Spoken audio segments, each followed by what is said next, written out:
할렐루야. 오늘 절제 제목으로 하나님 말씀 나누기 원합니다. 저를 보시죠. 그래, 알았어. 모든 자동차에는 브레이크가 있습니다.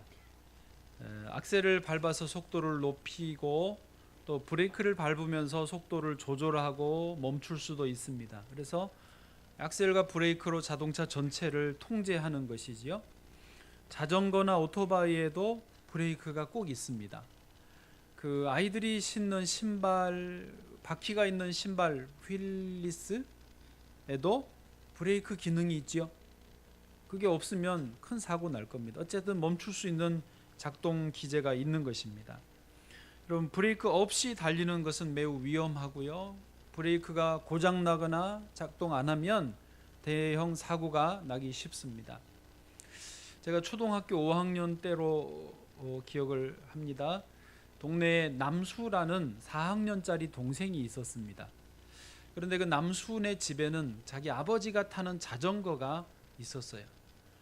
근데 남수는 자전거를 타고 싶은데 아직 이 다리가 충분히 키가 안 커서 그걸 못 타고, 저는 1년 먼저 형이라고 저는 또 조금 빨라서 그 자전거를 탈 수 있었어요. 그래서 그 아버지 몰래 자전거를 끌고 학교 운동장으로 갔습니다.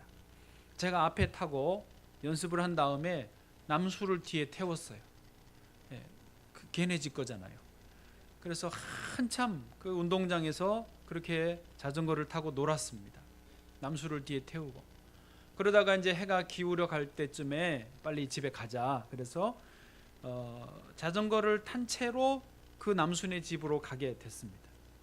학교 운동장은 높은 곳에 위치했고, 운동장에서 길로 내려가는 길도 한 요 정도 경사에 상당히 급경사 내려가는 길이고, 그 길로 쭉 신장로 큰 길로 나가 직진으로 쭉 나가는 길이고, 거기서도 남순의 집을 가는 길은 완만하게 내려가는 길입니다. 그리고 거기서 좌회전, 여러분 이렇게 해야 되겠죠? 좌회전을 해서 들어가면 이제 거기가 남순의 집이에요.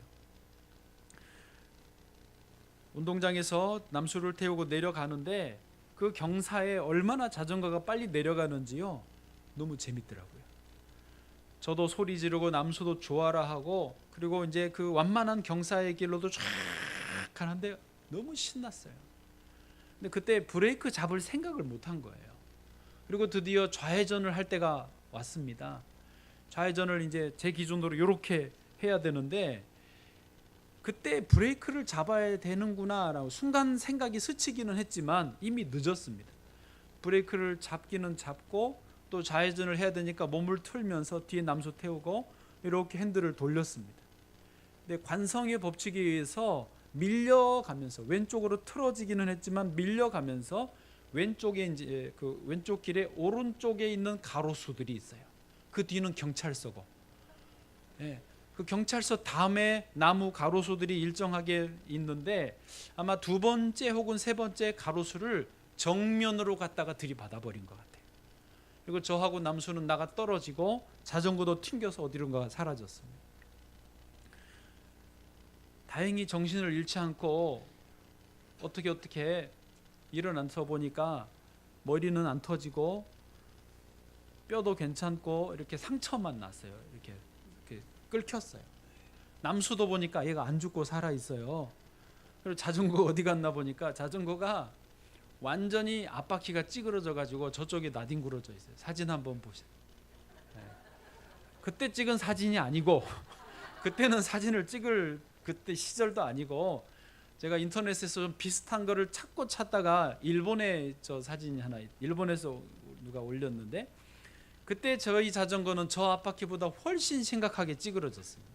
왜냐하면 이게 자전거가 저렇게 앞바퀴를 옆에서 지나고 핸들로 부딪혔거나 저희 다른 데로 충돌됐으면 저희가 어작이 났을 텐데, 앞바퀴가 정면으로 나무를 그대로 박아준 거예요. 그래서 바퀴가 찌그러지면서 그 충격을 완화해 줘가지고 그 흡수해 준 덕택에 저희가 충격을 덜 받았던 거예요.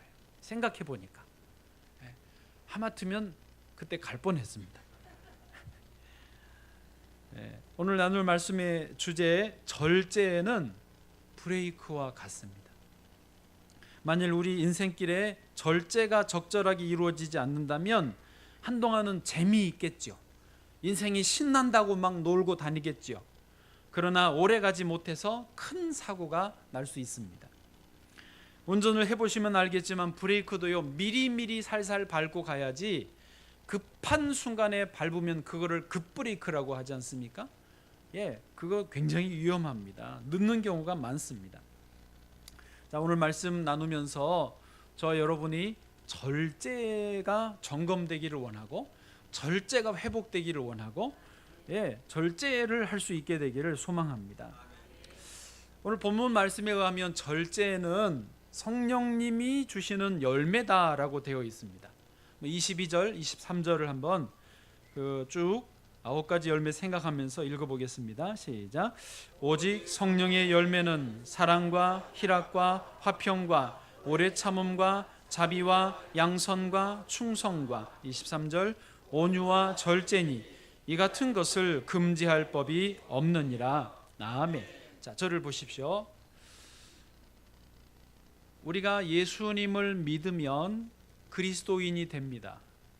그리고 성경에는 뭘 약속하시냐면 우리가 예수님 믿고 그리스도인 되면 하나님의 영이신 보이지 않는 성령님께서 그 사람과 함께 해주신다고 약속해 주셨습니다. 그래서 우리가 예수님 믿기 때문에 지금 눈에 보이지 않지만 성령님이 우리와 함께 계시는 것이죠. 그리고 그 성령님과 함께 거하고 성령님께 순종하며 살다 보면 자연스럽게 생활의 열매, 인격의 열매 같은 이런 9가지 열매들을 맺게 된다는 것입니다. 그래서요, 저와 여러분이 다 그리스도인이잖아요.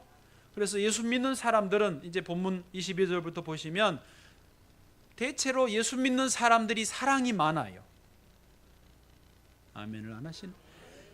NGO나 봉사단체에 봉사하는 분들이요, 되게 예수 믿는 분들이 많아요. 예, 우리 여기 사당 복지관 시장통에 있는 복지관 관장님 황종성 관장님인데 그분이 저한테 그러는 거예요. 목사님, 그래도 봉사를 알고 하는 분들은 교회 다니는 분들이더라고요. 관장님 하는 말입니다. 그리고 우리 교회대로 좀 해달라는.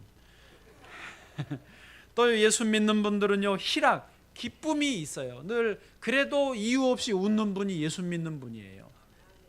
또 예수 믿는 분들은 화평합니다. 사람들하고 잘 지내려고 합니다. 오래 참을 줄 압니다. 자비가 많습니다. 양선, 그래도 예수 믿는 분이 착해요.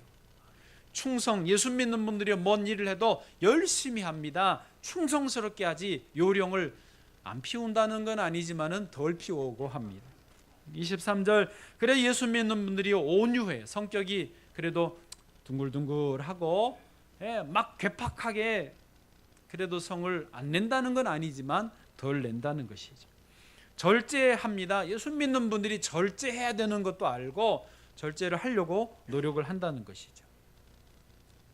여러분, 이렇게 완벽하게 9가지를 다 갖춘 분이 우리 주변에 너무너무 많지는 않지만 찾아보면 있어요. 그러나 가장 완벽한 모델이 계십니다. 누구요? 예수님이십니다. 여러분, 성경을 읽으시면서 복음서 안에서 예수님을 만나십시오. 예수님의 인격을 닮아가고 예수님에게 배워가시다 보면 저절로 9가지 열매들을 맺게 되실 것입니다. 자, 오늘은요, 이 9가지 열매들 중에 마지막 거, 절제에 대해서만 좀 집중하겠습니다. 여쭤봅니다. 대답하지는 마시고 생각하십시오. 여러분은 절제가 잘 되시는 편입니까? 잘 안 되는 편입니까?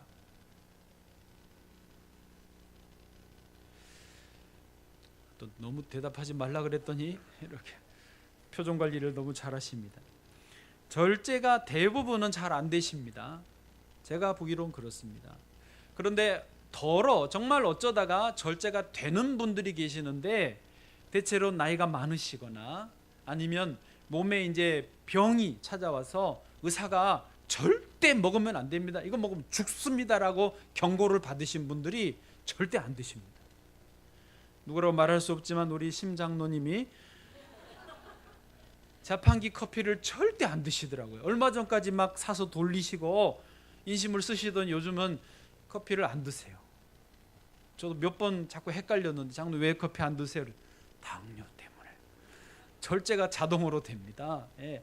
이렇게 이제 인생이 몸이 좀 이런저런 요청을 할 때 되기도 하지만 보통 그냥 우리가 일상적으로 살 때요 절제가 잘 안 됩니다. 아침에 혹은 전날 저녁에 내일을 위해서 오늘 하루의 계획을 세웁니다. 멋진 하루의 계획을 세워요. 멋진 하루의 계획을 세워요. 그러나 하루를 지내놓고 보면 멋진 하루입니까? 생각대로 되지 않습니다.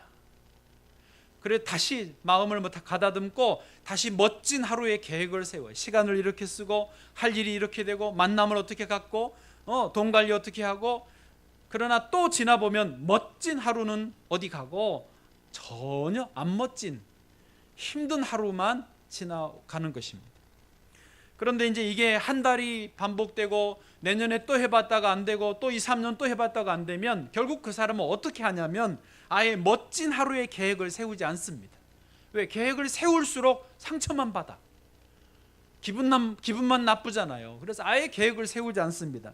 목표를 세우지 않습니다. 그러면서 어떻게 살지요? 되는 대로 삽니다. 어쩔 수 없어. 절제가 안 됩니다. 먹을 때 먹고 마실 때 마시고 잘 때 자고 잠 깨면 일어나고 그냥 계획이 없고 목표가 없고 질서가 없고 그냥 되는 대로 사는 거예요. 무기력해집니다. 그런데 이런 우리 일반적인 우리의 이야기인데 마음의 어떤 특징이 뭐냐면 그 사람의 마음 안에는 자기의 마음과 더불어서 또 다른 마음이 있다는 거예요. 사도 바울이 그것을 분명히 고백했어요. 로마서 7장 15절입니다. 같이 읽어보실까요? 시작. 내가 행하는 것을 내가 알지 못하노니 곧 내가 원하는 것은 행하지 아니하고 도리어 미워하는 것을 행함이라. 아멘. 바울도 고민이에요. 뭐냐면 내가 원하는 내 계획이 있는데 그것을 행하지 않고 원하지 않는, 계획하지 않는 엉뚱한 것을 행하더라는 거예요. 고민되지 않습니까? 내가 도리어 미워하는 것을 행함이라. 나 이거 하기 싫어. 그런데 정신 차려보니까 하고 있어. 여러분 그런 적 없으세요? 안 해야지 그런데 하고 있어. 그런데 이걸 어떻게 할 수 없어. 계속 내가 내 몸이 아니야. 통제가 안 되는 거예요. 이유를 찾았습니다. 20절이에요. 20절 바울이 찾았어요. 시작. 만일 내가 원하지 아니하는 그것을 하면 이를 행하는 자는 내가 아니요 내 속에 거하는 죄니라. 아멘. 자, 오늘 나눌 말씀의 첫 번째 주제가 이건데요. 이 절제가 잘 되느냐 안 되느냐의 문제는 그 사람의 영적인 문제라는 것입니다. 바울이 이것을 대답해 주고 있어요. 절제가 안 된다. 내가 원하지 않는 것을 행한다. 이게 원인이 내가 훈련이 안 됐다. 내가 습관이 좀 잘못됐다. 예, 그게 맞아요. 그러나 더 근본적인 원인은 내 속에 있는 죄 때문이라는 거예요. 죄된 마음이 내게 다른 마음을 넣어주고 내게 다른 생각을 넣어주어서 내가 원하지 않는 행위를 하게 한다라는 거예요. 오늘 본문도 그것을 알려줍니다. 오늘 본문 22절을 다시 보시면 이 절제가 9가지 열매들 중에 하나인데 오직 성령의 열매잖아요. 영적인 열매가 절제인 거잖아요. 그러니까 절제가 되고 안 되고의 문제는 무슨 문제다? 영적인 문제다. 더 분명하게 5장 앞에 올라가면 16절에 보시면 이렇게 돼 있어요. 같이 읽어보세요. 시작. 내가 이르노니 너희는 성령을 따라 행하라. 그리하면 육체의 욕심을 이루지 아니하리라. 아멘. 자, 성령을 따라 행하면 무슨 열매를 맺고? 성령의 열매를 맺고, 육체를 따라 행하면 육체의 열매를 맺어요. 육체의 열매들이 뭐냐? 19절에 보니까 육체의 일은 분명하니 곧 음행과 더러운 것과 호색과, 20절 우상 숭배, 주술, 원수 맺는 것, 분쟁, 시기, 분냄, 당짓는 것, 분열함, 이단, 마약, 프로포플, 뭐 이런 거. 여러분 참 조심스러운 말이지만 경찰이 이제 조사를 시작했으니까 이부진 사장님이 프로포폴을 남용을 했다라고 지금 신고가 들어와서 조사를 합니다만은 그걸 사실관계를 떠나서 우리가 확실히 알 게 이겁니다. 마약을 하고 그런 어떤 중독에 빠지는 경우는 그게 그냥 우리는 그것만 가지고 뉴스거리를 삼고 가십거리를 삼지만 사실은 그 영혼의 문제인 거예요. 영혼이 힘든 사람은, 공고한 사람은요, 어떤 형태로든지 자기를 그 공허함을 채우게 되어 있어요. 그냥 이부진 사장님은 지금 뉴스에 나와 있을 뿐이에요. 사람들에게 이게 이제 뉴스 타판가 거기서 말을 해가지고 드러나 있을 뿐이지, 모든 사람들이 영적으로 문제가 있으면 다 다른 희한한 것들을 하고 있어요. 다시 말합니다. 드러나지 않을 뿐이에요. 뉴스에 안 나왔을 뿐이죠. 다 그러고 있다고요. 그러니까 너무 그런 사람에 대해서도 막 그럴 필요가 없어요. 뭔 말인지. 육체의 열매는 이런 것들이고요, 성령의 열매는 9가지 이거예요. 절제가 그 중에 하나고요. 그래서 요약하면 뭐냐면, 우리가 신앙 상태가 좋으면, 영적으로 건강하면 우리의 이 삶의 절제가 수월해지고, 신앙 상태가 좀 안 좋으면 절제가 더 어려워진다. 아니, 아멘은 언제 하시려고 그렇게 하십니까? 여러분, 내가 절제가 잘 됩니까? 안 됩니까에 대한 고민은 어디로부터 해야 된다고요? 내 영적인 상태부터 해야 된다는 거예요. 어떤 신부님이 자동차를 타고 가다가 양쪽에 이제 수녀님들이 앉으셨어요. 이쪽에는 뚱뚱하고 나이가 많으신 수녀님이 앉으셨고, 이쪽에는 젊고 예쁘신 수녀님이 앉으셨어요. 차를 타고 가다 보면 차가 이렇게 쏠리잖아요. 몸이 이쪽으로 쏠릴 때 신부님이 기도하십니다. 주여, 시험에 들게 하지 마옵시고. 이쪽으로 쏠리면 뭐라고 기도해요? 주여, 뜻대로 하옵소서. 이렇게 기도한다는 거예요. 물론 지어낸 이야기일 것입니다. 틀림없어요. 그렇지만 이 이야기가 우리를 웃게 해주는 게 뭐예요? 그 신부님이지만 남자로서의 그 은큼한 마음을 솔직하게 표현해 주니까 또 웃기잖아요. 재밌잖아요. 그런데 여러분, 우리가 그 이야기로 웃기는 웃지만 배울 점도 있어요. 이 신부님은 어쨌든 주여, 시험에 들게 마옵시고 주여, 뜻대로 하옵소서 하시지만, 중요한 것은 이 신부님은요, 그런 기로에서 기도한다라는 거예요. 그런 기로에서 자기의 영적인 상태에서 이것을 지금 바라보고 주님을 의지하고 있다라는 거예요. 그러면 그분 시험 들까요, 안 들까요? 제 생각에는 안 들 것 같아요.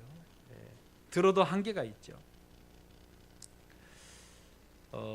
이게 무슨 말이냐면, 영적으로 신앙 상태가 좋으시면, 영적으로 우리 표현으로 성령 충만하고 영적 부흥이 되어 있으면요, 아무리 못 나가도 어느 정도는 하나님이 그 선을 지켜주신다는 거예요.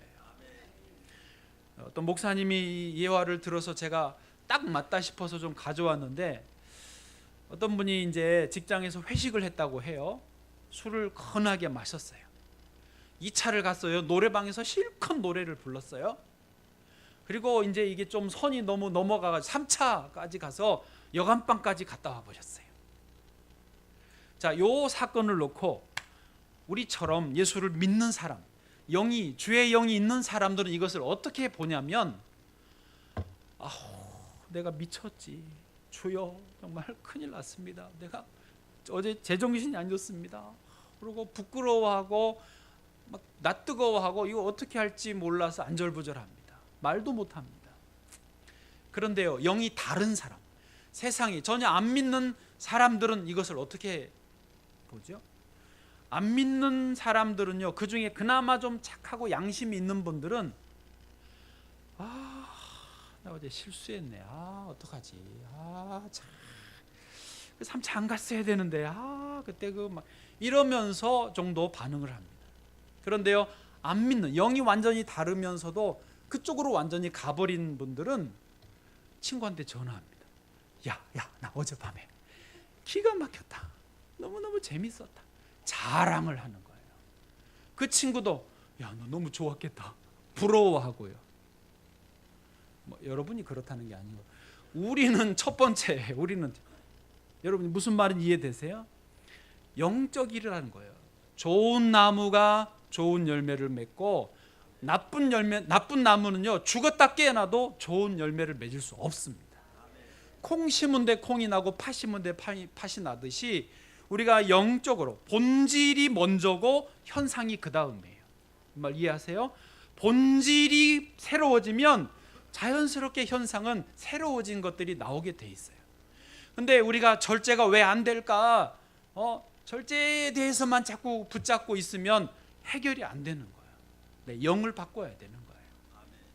여러분, 예수 그리스도의 복음, 십자가의 복음은 우리를 새롭게 해주시는 능력이 있는 줄 믿습니다.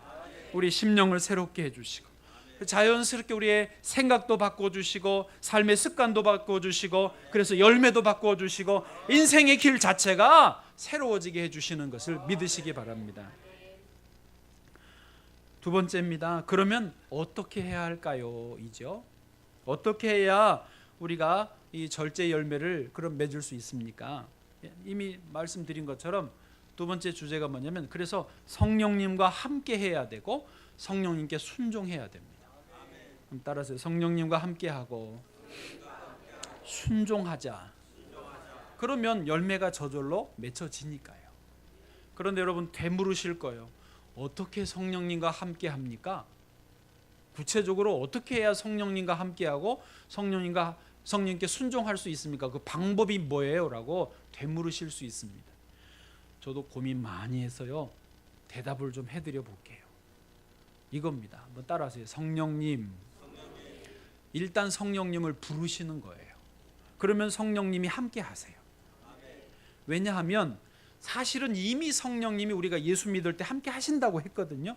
근데 우리가 함께 하시는데 안 불러서 함께 계시는 줄 모르고 투명인간 취급해서 함께 있는 줄 모르고 살았던 거예요. 그래서 성령님 하고 부름으로 인해서 나와 함께 하신 성령님을 의식하게 되고 함께 있게 되는 거죠. 그리고 그 다음에 질문합니다. 어떻게 할까요? 따라하세요. 어떻게 할까요? 어떻게 할까요? 이게 이제 순종의 길로 가는 건데 성령님 그러면서 함께 해주시고 어떻게 할까요? 물으면서 내가 순종하는 자세를 갖는 거예요. 아니 이거 진짜 어느 책에도 없는 거예요. 그냥 저의 경험과 묵상 중에서 우리 교인들에게 제일 그래도 단순하고 쉬운 방법을 알려드려 보자 고안한 거예요. 성령과 함께 있는 방법, 순종하는 방법이 성령님 일단 불러 그리고 물어봐요. 어떻게 할까요? 주님, 성령님 부르고 어떻게 해야 절제를 할 수 있을까요? 왜 저는 절제가 안 될까요? 이렇게 자꾸 질문을 하는 거예요. 또 다른 상황에서도 성령님 이 일을 어떻게 처리하면 좋을까요? 그게 성령님과 함께 하는 것이고 순종하는 지름길이라는 것이죠. 이거 책 하나 써야 되겠어요. 우리나라 사람들이요 잘 못하는 것이 질문입니다. 왜냐하면 학교 교육 방식 자체가 질문을 장려하지 않습니다.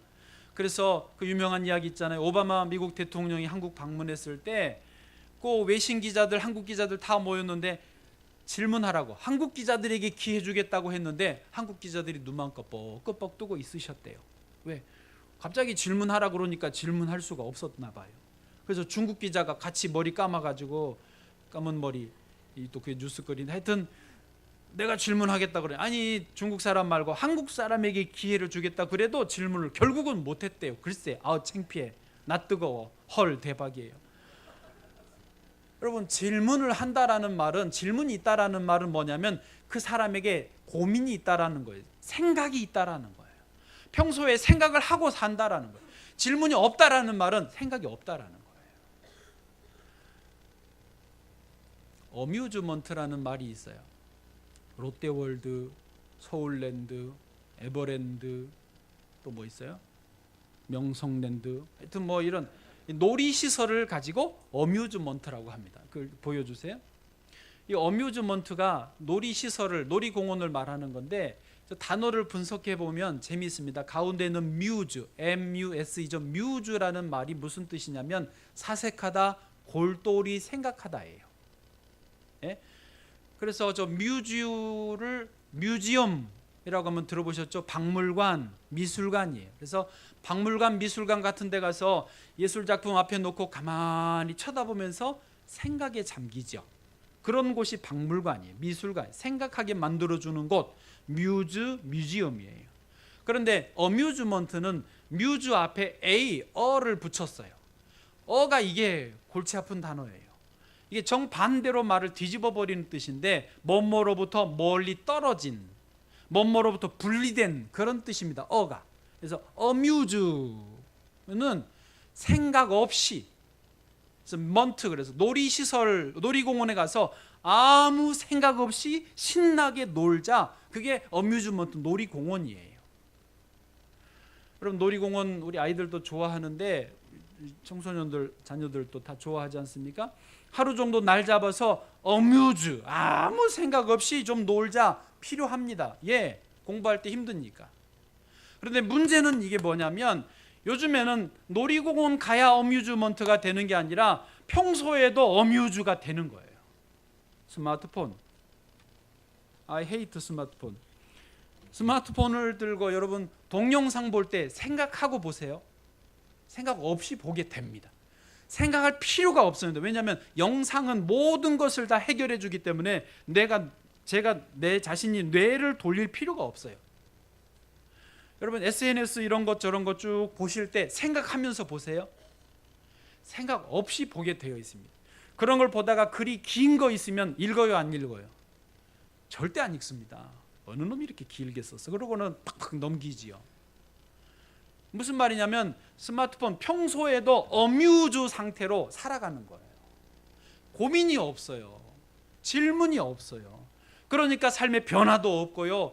서서히 내가 왜 절제를 못하는지도 모르고 그냥 그렇게 흘러가는 대로 계획 없이, 목표 없이, 그냥 꿈도 없이, 소망 없이 살아가는 거예요. 저는 우리 어린 자녀들 두신 가정은 자꾸 부탁드립니다. 어린 아이들에게 스마트폰 주지 마세요. 주시면 안 됩니다. 애에게 그 어뮤즈를 지금 훈련시키는 거예요. 어릴 때부터. 안 주면 안 주고 이렇게 싸우는 게 힘드시잖아요. 그 힘든 걸 견뎌야 돼요. 견디는 동안에 부모도 힘들지만 애도 힘들거든요. 힘들면 애가 뭐 하냐면 고민을 합니다. 생각을 합니다. 왜 우리 엄마는 스마트폰을 안 줄까? 벌써 질문하잖아요. 생각하잖아요. 어떻게 하면 받을 수 있을까? 생각하잖아요. 애와 함께 계속 그 생각하게 만들어줘야 되거든요. 질문하게 만들어줘. 그게 최고의 교육이에요. 학원을 보내서 달달달 외우게 하는 게 교육이 아니에요. 애로 하여금 불편하게 만들어줘야 돼요. 근데 부모가 불편함을 못 견디니까 울면 그 순간을 못 견디고 애따 줘버리면 끝이야. 이제. 지금 안 늦었어요. 아직 애에게 뺏을 수 있는 힘이 있으시거든. 뺏으세요. 왜 뺏어갈까? 고민하게 만들어야 돼요. 막 울고 떼쓰고 싸우고 막 반항하고 그래도 잘 품어주면서 견디셔야 돼요. 그러면서 애라고 생각하게 만들어주고 질문하게 하고 그 시간이 지금 어릴 때 주어지지 않으면 커서는 늦습니다. 그래서 중3 때까지는 싸우셔라. 애를 미워하지 말고 사랑함으로 싸우시라는 겁니다. 어른들도요 이 작업들을 하셔야 돼요. 요즘에 이 생각도 부지런해야 생각을 하거든요. 부지런해야 질문합니다. 그거 생각 자체를 안 하면 질문도 없어요. 그래서 생각이 게으르면 몸도 게을러지는 거고 인생이 게을러지는 거예요. 잠언에 좀 보실까요? 게으름에 대해서 좀 찾아보면 6장 9절부터 게으른 자여 너가 어느 때까지 누워 있겠느냐 너가 어느 때에 잠이 깨어 일어나겠느냐 10절 좀 더 자자 좀 더 졸자 손을 모으고 좀 더 누워 있자 하면 내 빈궁이 강도같이 오며 내 곰핍이 군사같이 이르리라. 게으르면 가난하게 된다는 거예요. 할 수 없으니까. 그다음에 26장 13절부터요. 같이 읽어보세요. 시작. 게으른 자는 길에 사자가 있다 거리에 사자가 있다 하느니라. 아멘. 무슨 말이냐면 게으른 자는 자기가 나가기 싫으니까 저 밖에 사자 있어 나 못 나가 무서워 못 나가 그렇게 핑계한다는 거예요. 14절요. 시작. 문짝이 돌저기를 따라서 도는 것 같이 게으른 자는 침상에서 도느니라. 아멘. 이해하시죠? 침상에서 허리 아프니까 이리 누웠다가 또 허리 아프니까 또 이리 돌려서 누웠다가, 예, 그냥 안 일어나는 거예요. 15절 시작. 게으른 자는 그 손을 그릇에 넣고도 입으로 올리기를 괴로워하느니라. 이거 귀찮아서 밥 먹기 싫은 거예요. 16절 게으른 자는 사리에 맞게 대답하는 사람 7보다 자기를 지혜롭게 여기느니라.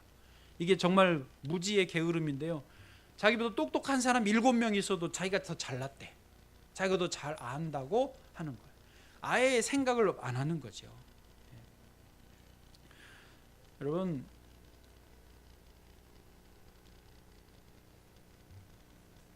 생각을 해야 됩니다. 그래서 성령님 어떻게 할까요? 단순한 작업, 부르고 질문하는 것을 통해서 상당히 많이 우리가 개선이 될 수 있습니다. 쥐에게 실험을 했는데요. 물하고 술을 놔두고 마시게 했더니 뭘 마셨을까요? 자, 물을 마셨을 것이다. 술을 마셨을 것이다. 죄송합니다. 물을 마셨어요. 쥐는 술을 못 먹습니다. 그 몸, 정상적인 건강한 몸은 술을 안 먹습니다. 쥐가 미쳤습니까? 술 먹게? 미치면 먹습니다. 정상적으로는 물만 먹습니다. 그런데 실험을 하니까 억지로 이 튜브 같은 걸로 해서 목구멍 안에 그 술을 강제로 주입을 시켜요.